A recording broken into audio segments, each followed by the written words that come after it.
海の中にある赤と青き線それらが結ばれるのは真の像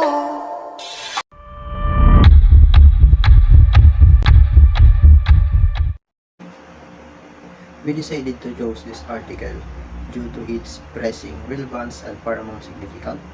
At the heart of this story lies the unwavering determination of the government to repatriate the remains of our fellow Filipinos whom it untimely fates amidst the Israel-Hamas war.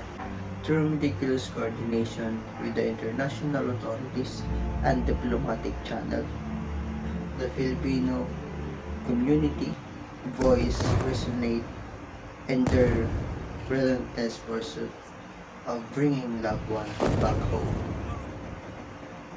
This article delves into the intricacies of the humanitarian mission, exploring the dedicated efforts of government agencies, the challenge faced, and the profound impact on the affected families who yearn for closure and remembrance. We will discuss the compassion approach, diplomatic initiative, logistical hurdles, and the profound impact of the families affected.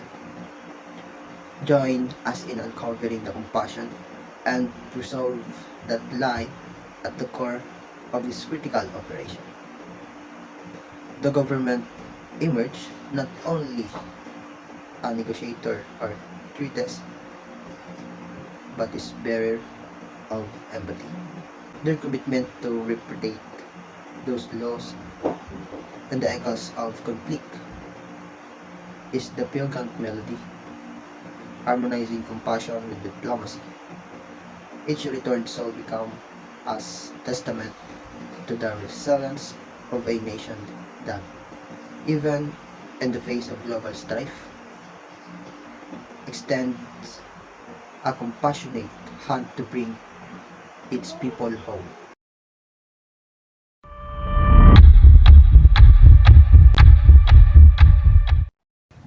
To access its credibility, consider checking the source reputation, looking for multiple sources reporting on the same topic, and verifying the information through official government statement or trusted news updates.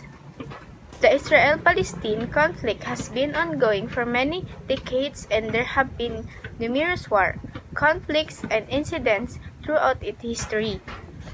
The specifics of what happened in each war or conflict can vary widely depending on the time frame and the context. Here are provide a brief overview of some of the major war and events in the conflict. 1948 Arab-Israel War. This war led to establishment of the State of Israel. It involved a coalition of Arab states and Palestinian Arab forces against Israel. 2008 to 2009 Gaza War. Israel launched a military operation in Gaza in response to rocket attack from Hamas militants. Each of these events had its own causes, consequences, and complexities. The broader Israel-Palestine conflict continues to be a deeply continuous and multifaceted issue with historical, political, and social dimensions.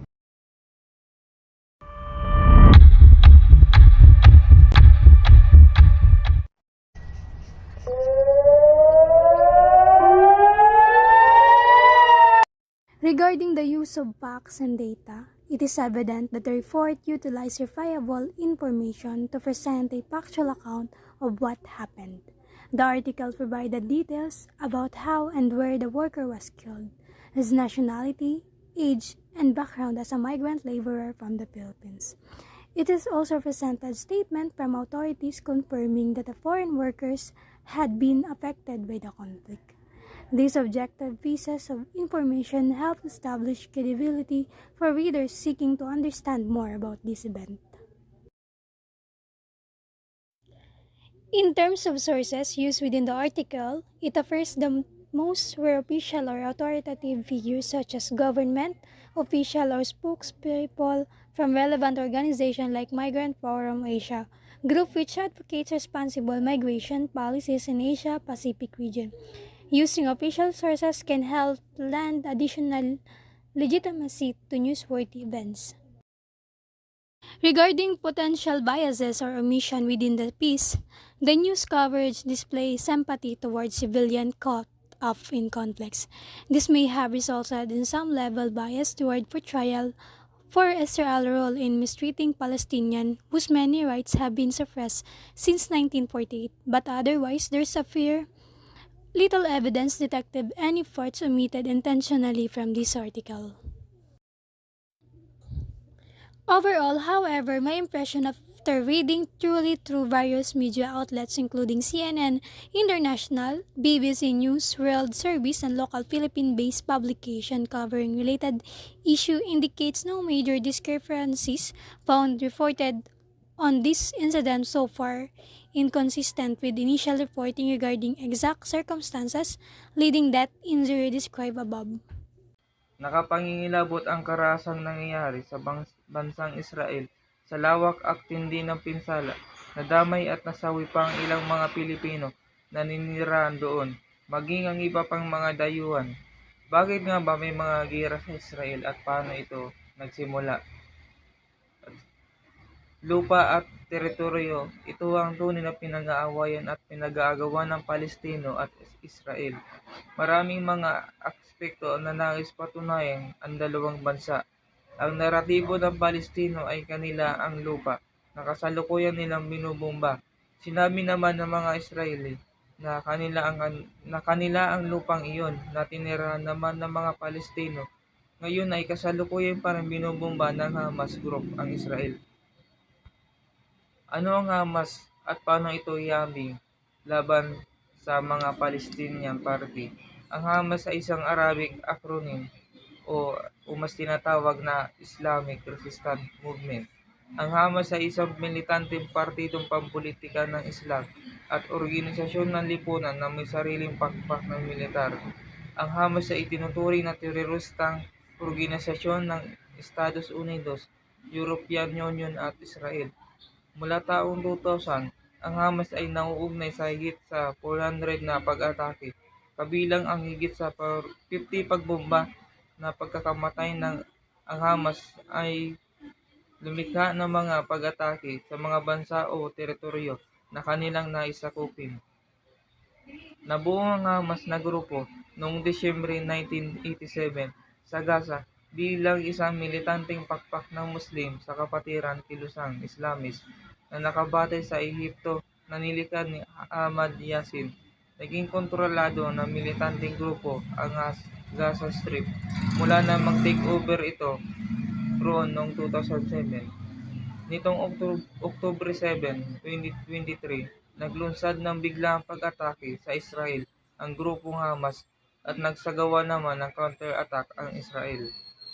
Ang Israel ay nuknukan ng kapangyarihan at teknolohiya na magkaroon na ng Second War ay binuo na ang Israel noong 1948. Ang mga Palestino ay walang estado ngunit hindi ibig sabihin ay wala silang kakayahan para bumuo ng isang estado kung saan ay mas pinalakas nila ang pampulitikang koneksyon, kilusan at militanteng organisasyon. Dahil sa kasalukuyang pangyayaring ito, nag-alsa ang mga Palestino laban sa pagkontrol ng Israel sa Gaza at West Bank. Layunin ng Hamas Group na mapalaya ang Palestine at mabawi ang lupain ito mula sa pag-uukupa ng Israel. Sa mga sandiling ito ay hindi pa rin humupa ang sigalot sa pag-atake ng Hamas sa Israel at patuloy pa rin umakyat ang bilang ng fatality doon. May mga naiulat na rin ang mga kabayan nating nasawi sa giyera ng mapanakop ng grupong Hamas.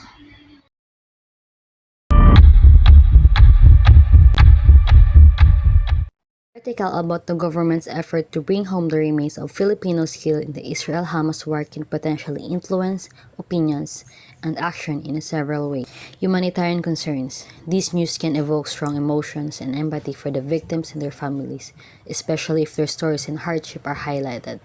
Individuals may be moved to offer assistance, donations, or volunteer efforts to support these families. It can also trigger discussion about the importance of international humanitarian efforts and the role of the Philippines in such endeavors. Foreign policy. The article can spark debates on the Philippines' foreign policy.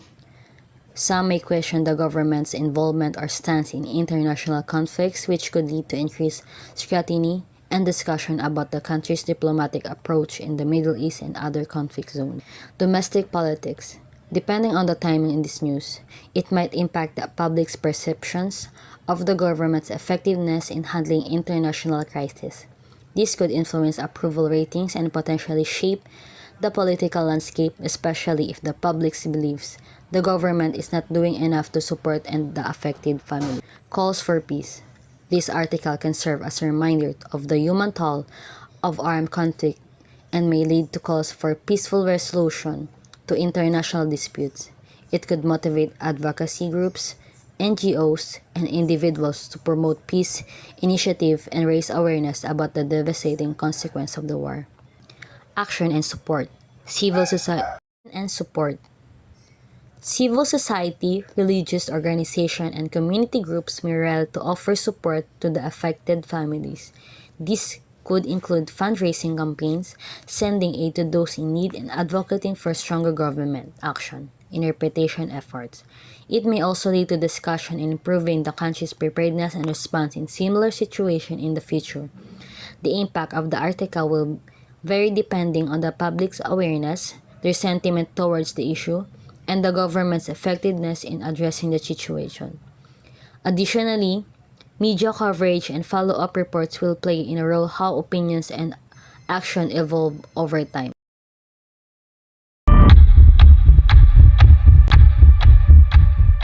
My news is about two countries that have had a war. It is Gaza and Israel. The fighting between these two has not stopped yet. Israel declared war on Hamas after the Palestinian militant group launched a surprise attack that killed hundreds of men. The national identify of how Israel intelligence detected Hamas within a few months and days before what may have been wasted in these two countries such as their cultures. That will not happen first because of the war. Many have also died for the 1,200 that innocent people and children were affected. I hope that conflict between these two countries will end, so that no more innocent citizens will be affected.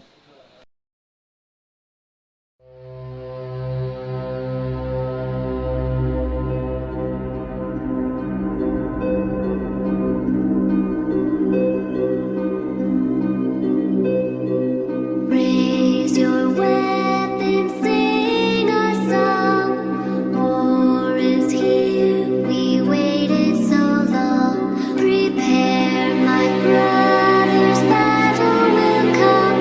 And when we die, our legend lives on. See the mad moon falling. Side by side we stand strong. Till the end of days, through the clash of our blades, we'll sing the warrior song.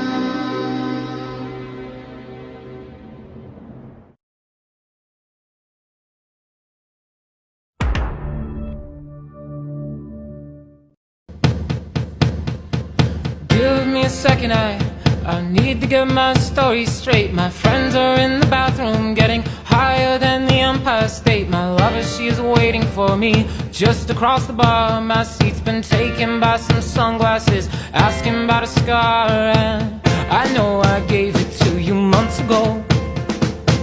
I know you're trying to forget, but between the drinks and subtle things, the holes in my apologies, you know, I'm trying hard to take